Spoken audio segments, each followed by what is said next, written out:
ನಮಸ್ತೆ ಫ್ರೆಂಡ್ಸ್, ನಾನು ನಿಮ್ಮ Maya. Welcome back to my new video. Guys, ಇವತ್ತಿನ ಈ ವಿಡಿಯೋದಲ್ಲಿ ಸುಮಾರು 2000 ವರ್ಷಗಳ ಹಿಂದಿನಷ್ಟು ಹಳೆಯದಾಗಿರುವ ಲಕ್ಷ್ಮೀ ನರಸಿಂಹ ದೇವಸ್ಥಾನಕ್ಕೆ ಬಂದಿದ್ದೇನೆ. ಈ ದೇವಸ್ಥಾನಕ್ಕೆ ಉಗ್ರ ನರಸಿಂಹ ಅಂತಲೂ ಕೂಡ ಕರೆಯುತ್ತಾರೆ.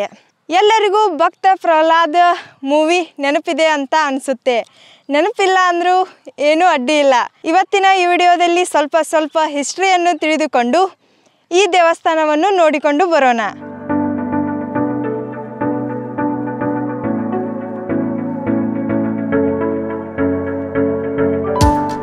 ನಾವು ಮೊದಲು ದೇವಸ್ಥಾನವನ್ನು ನೋಡಿಕೊಂಡು ಬರೋಣ.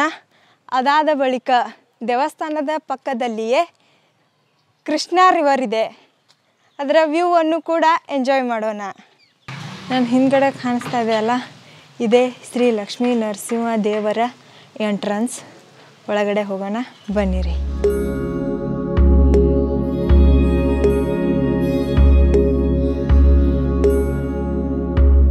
ನಾನೀಗ ಈ ದೇವಸ್ಥಾನದ ಒಳಗಡೆ ಬಂದೆ.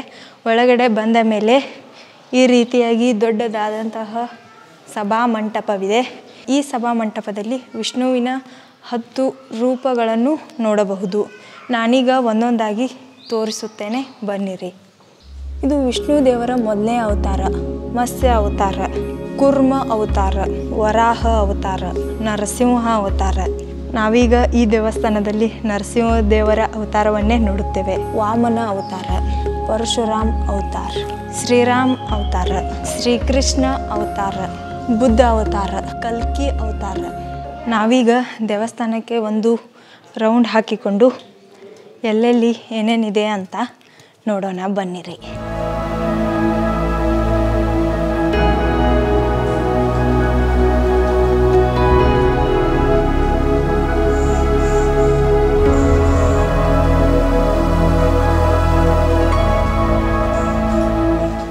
ನಾನು ಮೊದಲೇ ಹೇಳಿದ್ದೆ, ಈ ದೇವಸ್ಥಾನವು ಅಂಡರ್ಗ್ರೌಂಡ್ದಲ್ಲಿದೆ. ಸೊ ನಾನೀಗ ಕೆಳಗಡೆ ಬಂದಿದ್ದೇನೆ, ಬನ್ನಿರಿ ದರ್ಶನವನ್ನು ಮಾಡಿಕೊಂಡು ಬರೋಣ.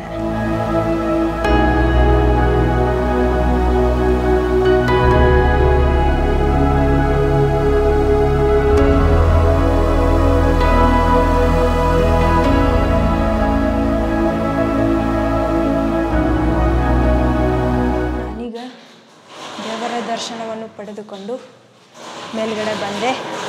ಈ ಮೂರ್ತಿಯ ಒಂದು ವಿಶೇಷತೆ ಇದೆ. ಅದೇನಪ್ಪ ಅಂದರೆ, ಈ ಮೂರ್ತಿಯನ್ನು ಶಾಲಿಗ್ರಾಮ್ ಕಲ್ಲಿನಿಂದ ಮಾಡಲಾಗಿದೆ ಮತ್ತು ಈ ಮೂರ್ತಿಯು ಅರೌಂಡ್ 5 ಫೀಟ್ ಹೈಟ್ ಆಗಿದೆ. ಐ ಹೋಪ್ ಎಲ್ಲರಿಗೂ ಭಕ್ತ ಪ್ರಹ್ಲಾದ ಮೂವಿ ನೋಡಿರ್ಬೋದು ಅನಿಸುತ್ತೆ. ಆ ಮೂವಿಯ ಸ್ಟೋರಿ ಗೊತ್ತಿರಬಹುದು ಅಂತ ಅನಿಸುತ್ತೆ. ಆ ಸ್ಟೋರಿ ಗೊತ್ತಿದ್ದರೆ ಈ ದೇವಸ್ಥಾನದ ಬಗ್ಗೆ ಸಂಪೂರ್ಣ ಮಾಹಿತಿ ಸಿಕ್ಕಂತಾಗುತ್ತದೆ.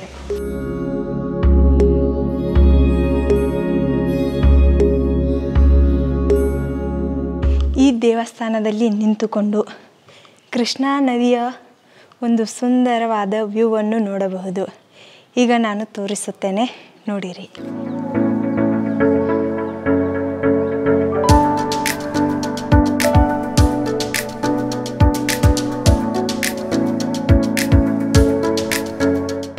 ಈ ವಿಡಿಯೋದಲ್ಲಿ ವಿಷ್ಣುವಿನ 4ನೇ ಅವತಾರವಾದಂತಹ ಉಗ್ರ ನರಸಿಂಹ ದೇವರ ದರ್ಶನವನ್ನು ಪಡೆದುಕೊಂಡಿದ್ದೇವೆ. ಈ ವಿಡಿಯೋ ನಿಮಗೆ ಹೇಗೆ ಅನಿಸಿತು ಎಂಬುದನ್ನು ಕಮೆಂಟ್ ಮುಖಾಂತರ ತಪ್ಪದೇ ತಿಳಿಸಿ. ನೀವು ನನ್ನ ಚಾನಲ್ಗೆ ಮೊದಲೇ ಬಾರಿ ಬಂದಿದ್ದರೆ ಮಾಯಾಶ್ರೀ ಮಾಳಿ ಕನ್ನಡ ಯೂಟ್ಯೂಬ್ ಚಾನಲ್ಗೆ ಸಬ್ಸ್ಕ್ರೈಬ್ ಆಗಿ.